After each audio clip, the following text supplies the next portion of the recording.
Un gros scam en business, c'est parler de barrière à l'entrée. Je sais pas si ça doit être un truc qu'on apprend en école de commerce, et c'est souvent une question qui est posée par des jurys, c'est quoi votre barrière à l'entrée? Des jurys qui sont pas du tout des gens qui sont des entrepreneurs. Et par contre, entre entrepreneurs, on se pose jamais la question, ouais, c'est quoi ta barrière à l'entrée? L'un des principaux facteurs de la barrière à l'entrée, c'est la quantité de capital qu'il faut pour faire une usine ou pour faire des économies d'échelle. Donc oui, ça s'applique si vous faites une gigafactory et vous êtes en compétition avec Tesla. De toute manière, quand vous travaillez dans des logiciels, dans des softwares, dans des SaaS autour de l'IA, mis à part si vous faites des modèles fondamentaux, et même je pense que les modèles fondamentaux vont être une commodité, vous ne pouvez pas jouer sur des barrières à l'entrée qui sont traditionnelles. Vous avez par exemple des formes de différenciation sur votre produit, donc en fait vous avez une connaissance métier. Dans la vidéo de ce commentaire, je parlais d'exemples de startup IA. Et en particulier sur le traitement des leads. Donc imaginons que vous avez une forte différenciation. Ce que vous allez faire, c'est que vous n'allez pas traiter les leads pour n'importe qui. Vous allez traiter les leads par exemple dans un secteur particulier, par exemple le bâtiment. Et ça vous donne une force premium. Vous allez pouvoir facturer 5, 10 fois plus cher. Pourquoi? Parce que en fait ça vient du principe de commodité. Vous n'êtes pas une commodité et vous ne voulez jamais être une commodité. Et comprendre ce principe, ça vaut tous les diplômes d'école de commerce. Bon, déjà, comment être une commodité? Eh ben, c'est simple, vous fabriquez un produit et ce produit est interchangeable avec tous les produits de ce marché.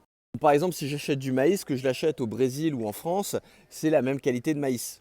Donc j'ai tout intérêt à acheter simplement le maïs le moins cher. Vous, en tant qu'entrepreneur, vous ne pouvez pas être une commodité. Vous devez travailler à réfléchir à ce que votre service ne soit pas interchangeable avec les services de la concurrence. Si vous faites une SaaS, le prix, il faut bien comprendre que c'est le dernier de vos problèmes. Ce que vous voulez aller chercher, c'est un secteur dans lequel vous allez pouvoir vous différencier, vous allez pouvoir facturer le plus cher possible. Et une fois que vous êtes inséré sur le marché, vous allez être le leader et donc vos clients vont avoir un coût du changement. Ils vont devoir prendre du risque s'ils vont devoir aller chercher la concurrence. Sauf que là où vous allez les tuer, c'est que si vous maîtrisez bien votre marché, vous allez avoir un accès de distribution qui va être privilégié. Dans l'exemple que je vous donnais où vous faites de la génération de leads spécialement sur le bâtiment, vous allez avoir accès à des bases de données, vous allez avoir accès à des choses que vos compétiteurs n'auront jamais accès. Pourquoi? Parce qu'eux, ils cherchent à servir tous les gens qui font de la génération de leads.